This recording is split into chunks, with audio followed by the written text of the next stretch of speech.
آج ہم بہت ایک اہم سوال اور اس کا جواب مل کر سیکھنے کی کوشش کریں گے کہ بائبل مقدس میں جو ایک زبور کی کتاب ہے، وہ کتاب کیا صرف حضرت داؤد نے ہی لکھی کہ اور بھی مصنفین تھے؟ پہلے ہم یہ دیکھیں گے کہ زبور کیا ہے۔ زبور بنیادی طور پر خدا کی حمد و ثنا، دعا اور عبادتی کلام ہے۔ یہ مختلف جذبات جیسے شکر گزاری، امید، دکھ اور مدد کی درخواست کو بیان کرتے ہیں۔ زبور کی کتاب صرف ایک مذہب سے نہیں بلکہ 3 مذاہب سے تعلق رکھتی ہے: یہودیت، کرسچینٹی اور اسلام۔ ان تینوں مذاہب میں اس کتاب کو بڑی اہمیت حاصل ہے۔ یہ زبور صرف حضرت داؤد نے ہی نہیں لکھے بلکہ اور بھی 7 مصنفین ہیں جنہوں نے خدا کی رہنمائی کے مطابق یہ کلام تحریر کیا۔ آج ہم جانتے ہیں کہ وہ کون سے مصنفین ہیں اور ان مصنفین نے کتنے زبور لکھے۔ اگر آپ نئے ہیں تو اس چینل کو ضرور سبسکرائب کیجئے گا اور اس ویڈیو کو لائک کیجئے گا تاکہ آپ کو اور مزید اس طرح کی انفارمیٹیو اور تعلیمی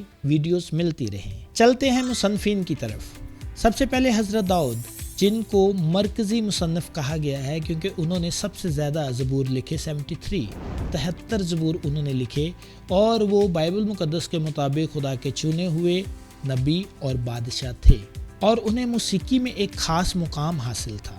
حضرت داؤد نے جو زبور لکھے ان میں شکر گزاری، دعا اور خدا کی محبت کے بارے میں بیان کیا گیا ہے۔ ان کے لکھے ہوئے زبوروں کی فہرست اس سامنے سکرین میں آپ کو نظر آئے گی۔ آپ اس سکرین کا سکرین شاٹ لے لیجئے گا تاکہ آپ محفوظ کر لیں اور بعد میں اس کو پڑھ لیں اور آپ کو معلوم رہے کہ وہ کون سے 73 زبور تھے جو حضرت داؤد نے لکھے۔ دوسرے نمبر پہ مصنف آصف آتے ہیں جو کہ ایک موسیقار تھے، اور حضرت داؤد نے ان کو عبادت کے لیے منتخب کیا ہوا تھا اور انہوں نے 12 زبور لکھے۔ وہ 12 زبور کون سے ہیں اس کو بھی آپ اسکرین میں دیکھ سکتے ہیں اور اس کا اسکرین شاٹ آپ لے لیجئے گا۔ تیسرے نمبر پہ بنی کورہ، جن کو کورہ کے بیٹے بھی کہا جاتا ہے، اور یہ لاوی قبیلے سے تعلق رکھتے تھے اور یہ ہیکل میں موسیقی کی خدمت کو سر انجام دینے کے لیے مقرر کیے گئے تھے۔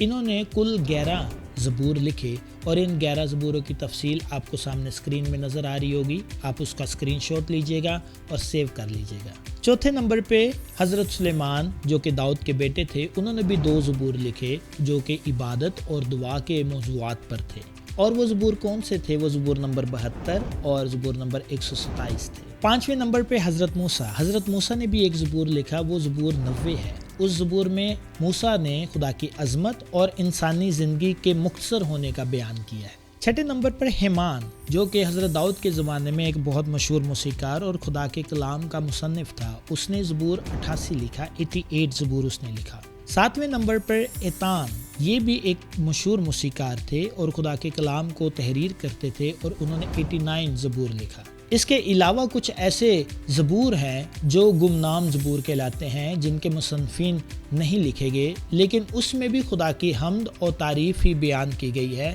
اور وہ 49 زبور ہے ٹوٹل، 49 زبور جن کے مصنفین نہیں ہیں لیکن وہ زبوروں کی کتاب میں شامل ہیں۔ تو یہ ٹوٹل 150 زبور ہیں جن کو آپ اس تصویر میں مکمل طور پر دیکھ سکتے ہیں کہ کس نے کتنے زبور لکھے۔ تو اس کا بھی آپ ایک سکرین شاٹ لے سکتے ہیں۔ میں امید کرتا ہوں آپ کو آج کی ویڈیو بڑی اچھی لگی ہوگی، انفارمیٹیو لگی ہوگی۔ آپ ضرور اس چینل کو سبسکرائب کیجئے گا، لائک کریں، شیئر کریں تاکہ اور آپ اس طرح کی معلوماتی ویڈیوز دیکھ سکیں، اور آپ کے لائک سے میری حوصلہ افزائی ہو سکے۔ بہت شکریہ۔